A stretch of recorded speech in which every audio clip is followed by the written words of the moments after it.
In the hushed stillness of our bedroom, the words fell from Mark's lips like a guillotine's blade. You should go to Hawaii by yourself. His voice, devoid of warmth, sliced through the air, severing the last thread of hope I clung to.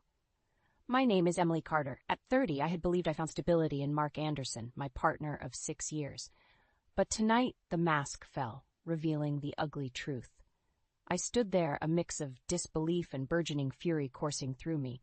Are you serious, Mark? My voice barely rose above a whisper. Our honeymoon is tomorrow, and you say this? Mark avoided my gaze, his fingers nervously drumming on the kitchen counter.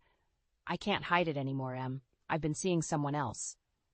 The confession hit me like a tidal wave, yet in the oddest way, it made sense.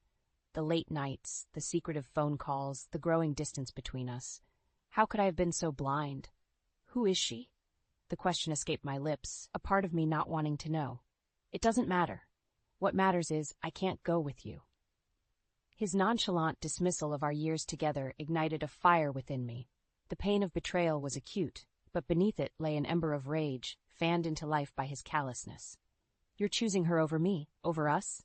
I fought to keep my voice steady. Mark sighed, a sound that spoke of annoyance rather than remorse. I guess I am. The starkness of his admission was a slap in the face. 6 years of love, companionship, and shared dreams, all reduced to nothing in a single conversation. Fine, I said, my voice laced with a coldness I didn't know I possessed. Enjoy your new life, Mark. I hope she's worth it. I turned on my heel and strode to our bedroom, each step fueled by a growing determination. If Mark thought he could discard me so easily, he was sorely mistaken. The pain he inflicted tonight wouldn't go unanswered.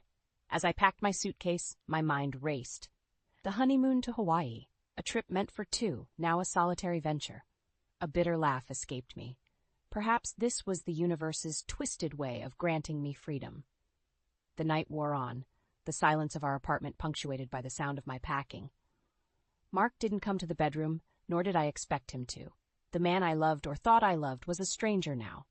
By dawn, my suitcase stood ready by the door, a symbolic severance of my ties with Mark. As I looked around the room, a room that once harbored dreams of a shared future, I felt a resolve solidify within me. Mark Anderson, you will regret this night. This isn't just a trip to Hawaii anymore. It's the beginning of your downfall. As the plane soared towards Hawaii, I, Emily Carter, sat gazing at the cloud-strewn sky, my thoughts a tumultuous storm. The seat beside me, meant for Mark, stood as a glaring reminder of the betrayal that had set me on this journey.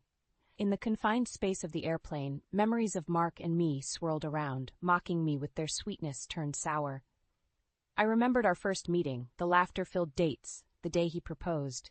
Each memory, once cherished, now felt like shards of glass piercing my heart. But amidst the pain, a plan was taking shape.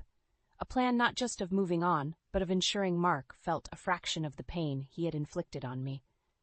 It was not just about revenge, it was about justice. The flight attendant's voice jolted me back to reality. Would you like anything to drink, ma'am? Just water, thank you, I replied, my voice steadier than I felt. As she moved away, my phone buzzed. It was Mark. I see you're still going to Hawaii, his text read, a trace of accusation in his words. I typed back, my fingers steady. Yes, Mark, you made your choice, and I've made mine. You're being dramatic. We can talk about this when you're back, he replied, the audacity of his message igniting my anger further. There's nothing left to talk about. Enjoy your life with her. I hit send and turned off my phone. I wasn't going to let Mark disrupt my thoughts any longer. As the plane descended into Hawaii, a plan crystallized in my mind.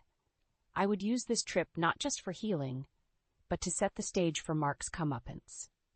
He would learn that actions have consequences, and sometimes those consequences strike where it hurts the most. I checked into the hotel, a beautiful beachfront property that should have been the setting for our honeymoon. Now it was the backdrop for the unraveling of my former life and the weaving of a new narrative. That evening, as the Hawaiian sunset painted the sky in hues of orange and pink, I sat on the beach, my phone in hand. It was time to initiate my plan. I began with a simple post on social media, a picture of the sunset with a caption that hinted at new beginnings and unexpected turns. The post was ambiguous, but I knew it would stir curiosity among our friends and family.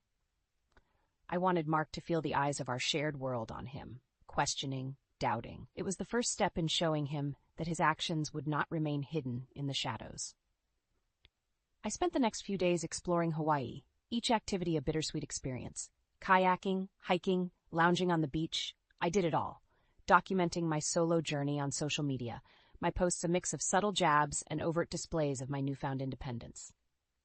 One evening, as I dined alone in a cozy restaurant, my phone buzzed. It was a message from Mark's sister, Laura. "Emily, are you okay? Your posts seem off. Is everything all right with you and Mark?" I stared at the message, a part of me feeling guilty for worrying her. But this was a necessary part of my plan. Mark's facade had to crumble, and it had to start from within his circle. "Hey, Laura, thanks for checking in. Let's just say life has thrown me some unexpected curves. I'll explain more when I'm back. Hope you're well." As I sent the message, I knew it would set the rumor mill in motion. Laura, caring and concerned, would undoubtedly share her worries with others. Mark's betrayal, once a painful stab in my heart, was now the weapon I wielded with precision. In the days that followed, I felt a transformation within me. With each post, each step I took alone in Hawaii, I was shedding the skin of the woman who loved and trusted Mark Anderson. In her place stood someone stronger, fiercer, and ready to ensure that karma was not just a concept, but a reality that Mark would soon face. The Hawaiian sun cast its warm glow over the ocean, a stark contrast to the cold resolve in my heart. Emily Carter, once a believer in fairy tale endings, now played the lead in a tale of deceit and retribution. As I sipped my coffee at a seaside cafe, my phone buzzed with a text from Mark. His words, filled with feigned concern, only fueled my resolve. "Emily, we need to talk. I'm worried about you." With a wry smile, I texted back, "There's nothing to worry about, Mark. I'm enjoying Hawaii, just like you're probably enjoying your time with her." His quick response, laced with frustration, didn't surprise me. "This is ridiculous, Em. You're blowing this out of proportion." "Am I?" I typed, my fingers moving deftly across the screen. "Or maybe you're just beginning to realize the consequences of your actions." I hit send and turned off my phone, unwilling to let Mark's words disrupt the plan I had meticulously crafted. The cafe's serene ambiance provided the perfect backdrop for plotting my next move. It was time for Mark to feel the sting of betrayal, just as I had. Over the next few days, I executed my plan with precision. I contacted a lawyer to start the legal separation process and gathered evidence of Mark's infidelity. Every step I took was a calculated move to dismantle the life we had built together, piece by piece. One evening, as I strolled along the beach, I paused to watch a couple laughing together by the water's edge. A pang of sadness hit me, but it was quickly replaced by a surge of empowerment. I was no longer the victim in this story. I was the architect of my own destiny. I made my way back to the hotel and logged onto my laptop. It was time to take my plan public. I drafted a post, a beautifully worded piece that spoke of new beginnings and the courage to walk away from what no longer served me. The post was cryptic, yet its underlying message was clear. I was moving on from Mark, and I was doing it with grace and strength. Within minutes of hitting post, the responses flooded in. Words of encouragement, support, and even curiosity about what had prompted such a change. Among the sea of comments, one caught my eye. It was from a mutual friend, asking if everything was okay between me and Mark. I replied, my words carefully chosen to fuel the speculation without revealing too much. Life has a way of revealing truths we never expected. Mark and I are figuring things out. As I closed my laptop, a sense of satisfaction washed over me. The seeds of doubt were planted, and soon they would sprout, entangling Mark in a web of his own making. The following day, as I prepared to leave Hawaii, I felt a mix of emotions. The island had been a sanctuary, a place where I rediscovered my strength, but it was also the starting point of my journey towards justice. As the plane ascended, leaving the Hawaiian shores behind, I looked out the window, my thoughts clear and focused. Mark's betrayal had set me on this path, but it was my own resilience that would see me through. I was returning home, not as the broken-hearted fiancé, but as a woman reborn from the ashes of her past. Mark Anderson's day of reckoning was just beginning. Back in my hometown, the familiarity of the streets did little to soothe the tumult in my heart. The plane's descent had been a metaphorical landing back into the reality of my shattered life. But Emily Carter was no longer the same woman who had boarded that flight to Hawaii. She was now a woman on a mission. The first thing I did upon returning was to visit my lawyer. The office, with its sterile, professional ambiance, was a stark reminder of the legal battle that lay ahead. But I was ready. "Miss Carter, I've reviewed the evidence you sent over. We have a strong case for infidelity," the lawyer stated, his tone clinical. I nodded, my resolve unwavering. I want to ensure that the divorce settlement reflects the gravity of his betrayal. "We'll do everything we can," he assured me. As I left the office, my phone rang. It was Mark. His name on the screen no longer stirred feelings of love but of disdain. "Emily, where the hell are you?" Mark's voice was laced with anger and confusion. "I'm taking care of things, Mark. Something you should have thought of before cheating," I retorted, my voice calm, yet icy. "This is crazy, Em. You're overreacting," he shot back. "Overreacting? No, Mark. I am reacting appropriately to a man who thought he could have his cake and eat it too," I said, my words sharp. There was a pause, and I could almost hear the cogs turning in his deceitful mind. "Let's just talk about this. We can fix it," he pleaded, a note of desperation creeping into his voice. "There's nothing left to fix, Mark. You broke it beyond repair," I said and hung up. The following days were a whirlwind of activity. I reached out to our mutual friends, subtly revealing the truth behind our separation. The news spread like wildfire, painting Mark as the villain he was. I also took to social media, posting pictures and updates that showcased my newfound independence. Each post was a carefully crafted jab at Mark's ego, a public display of my resilience and his downfall. But the true masterstroke came when I decided to sell the items we had bought together. The car, the furniture, the little trinkets that symbolized our life as a couple, all were put up for sale. It was a clear message to Mark. Our shared life was being dismantled, piece by piece. The day Mark found out about the sale, his reaction was explosive. He called, his voice a mixture of rage and disbelief. "You're selling our things? What the hell, Emily? They're my things, Mark, and I'm reclaiming my life, one piece at a time," I replied, my tone unwavering. "This is insane. You're destroying everything we had," he accused. "We had nothing, Mark. You saw to that when you decided to cheat," I said, and ended the call. As I lay in bed that night, the silence of my apartment was a stark reminder of the solitude that now defined my life. But there was also a sense of empowerment, a realization that with each passing day, I was moving further away from the pain and closer to a future of my own making. Mark Anderson had thought he could break me, but in his betrayal, he had unwittingly forged a stronger, more determined Emily Carter, a woman who would not rest until she had her due. The morning sun cast a golden glow over the city as I, Emily Carter, walked through the streets with a newfound purpose. The air felt different, charged with the electricity of impending change. Today was not just another day. It was the day I would set the final act of my plan into motion. I arrived at a quaint cafe, the perfect spot to meet with an old friend and a crucial ally in my scheme against Mark. As I sipped my coffee, waiting, I reflected on how far I had come. The pain of betrayal still lingered, but it was now overshadowed by a fierce determination. "Emily, it's been too long," greeted Lisa, a mutual friend of Mark and me, and unknowingly, a key player in my plan. "Lisa, thank you for meeting me," I said, my voice tinged with feigned distress. "What's going on, Em? You've seemed off lately," Lisa inquired, her concern evident. I took a deep breath, ready to spin the narrative. "It's Mark. I found out he's been unfaithful. I'm devastated, Lisa." The shock on Lisa's face was genuine. "Mark? But he always seemed so devoted to you." "That's what I thought too, but he's been seeing someone else behind my back," I said, letting a tear slip for effect. Lisa reached out, her hand clasping mine. "I'm so sorry, Emily. How can I help?" "Just be there for me, Lisa, and maybe keep this between us. I don't want to cause a scene. I just need support right now," I said, knowing full well that Lisa's nature wouldn't allow her to stay silent. "Of course, Emily. You can count on me," she assured me. As we parted ways, I knew Lisa would spread the news, igniting the flames of my revenge. She was the perfect unwitting messenger, her social connections a network through which the story of Mark's betrayal would travel fast.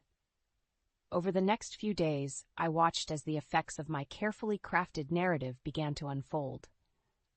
Our mutual friends started to distance themselves from Mark, their social media interactions with him dwindling. Whispers of his infidelity spread, tainting his reputation. Meanwhile, I continued to present myself as the wronged yet dignified ex-fiancé. My social media posts were a blend of subtle hints at my personal turmoil and showcases of my newfound independence. Each post was a calculated move in the intricate chess game I was playing with Mark's facade. Then came the day when I learned that Mark had been passed over for a promotion at work, a direct result of the rumors that now clouded his professional image. It was a significant blow, one that would have been unthinkable just a few months ago. But now it was a reality, a testament to the power of reputation and the consequences of one's actions. As I sat in my apartment that evening, my phone rang. It was Mark, his voice a cocktail of anger and desperation. "Emily, what the hell have you been telling people? My life is falling apart." "Is it, Mark? Maybe you should have thought about that before you decided to betray me," I responded, my voice calm but firm. "You're ruining me, Emily. This isn't fair," he protested. "Fair? You want to talk about fair? You cheated, Mark. You made your bed, and now you have to lie in it," I said. The call ended with Mark's frustrated silence, a clear sign that my message had hit home. I lay back on my couch, a sense of vindication filling me. This was more than revenge. This was justice. Mark was finally reaping what he had sown, and I, Emily Carter, was the architect of his downfall. The cool evening breeze wafted through my apartment, carrying with it a sense of triumph. The walls, once a symbol of shared dreams with Mark, now stood as a testament to my newfound strength. I, Emily Carter, had turned the tables, and the sweet taste of revenge was more satisfying than I had imagined. As I poured myself a glass of wine, my phone buzzed with an incoming call. It was Mark, his name flashing on the screen like a beacon of his desperation. "Emily, we need to talk. This has gone too far," he said, his voice strained. I took a sip of my wine, savoring its richness. "Talk? What's there to talk about, Mark? You made your choices, and now you're facing the consequences. You've destroyed my reputation, Emily. My friends, my job, everything is falling apart because of these rumors," he accused, his voice laced with bitterness. "Rumors? Mark, the truth has a way of coming out. You can't hide from what you've done," I replied coolly. "This isn't you, Emily. This vindictiveness, it's not you," he pleaded. I laughed, a short, sharp sound. "You'd be surprised, Mark. Betrayal changes people. You should know. You're the expert." The line went silent for a moment. "I'll make it right, Emily. Please, let's just put this behind us," he begged. I shook my head, even though he couldn't see it. "It's too late for that, Mark. You've shown your true colors, and I've shown mine. This is the end of our story." With that, I ended the call, cutting off any further pleas from Mark. The sense of empowerment was exhilarating. For too long, I had been the victim of his deceit, but now I was the author of his downfall. Over the following days, I watched as Mark's social circle shrunk, his friends distancing themselves as the truth of his infidelity spread. His professional life, too, suffered, with the missed promotion being just the beginning of his career troubles. But the most satisfying part was yet to come.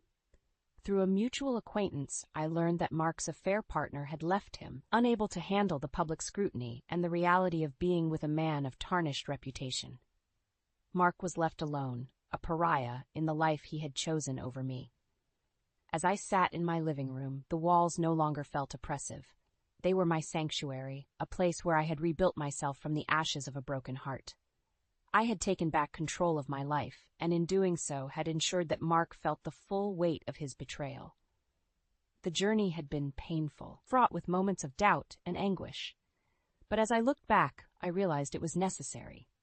It had led me to a place of strength and independence, a place where I could finally close the chapter on Mark Anderson and look forward to a future of my own making. Emily Carter, once the betrayed fiancée, was now a woman reborn, a woman who had faced her demons and emerged victorious. The sweet taste of revenge lingered, a reminder that sometimes justice is served not in the courts, but through the actions of those who refuse to be broken. The journey of revenge had reached its end, but for me, a new chapter was just beginning. Sitting at my kitchen table with a cup of coffee, I reflected on the transformation that had taken place. The pain of Mark's betrayal, once a consuming fire, had now dwindled to a mere flicker in the story of my life. My phone rang, breaking the morning's tranquility. It was a call from Laura, Mark's sister. I hesitated for a moment before answering. "Emily, I heard about everything." Laura's voice was tinged with sadness. "I'm sorry for what Mark did to you." I sighed softly. "Thank you, Laura. It's been a tough journey, but I think it was necessary." "Mark's a mess, Emily. He's lost so much, his friends, his reputation. I never thought he'd be capable of something like this," she said, her voice filled with disbelief. "I didn't either, Laura, but we often don't see the true colors of a person until we're forced to," I replied, my tone resolute. There was a pause filled with unspoken words and shared pain. "I hope you find happiness, Emily. You deserve it," Laura finally said. "Thank you, Laura. I wish the same for you," I replied, ending the call with a sense of closure. As the day progressed, I busied myself with work and plans for the future. The lessons I had learned from my ordeal with Mark had reshaped my perspective on life and love. Trust, once freely given, would now be earned, and the scars of betrayal, while healed, would always serve as a reminder of my strength. My social media, once a battleground of subtle jabs and public displays of independence, now showcased a woman embracing her new life.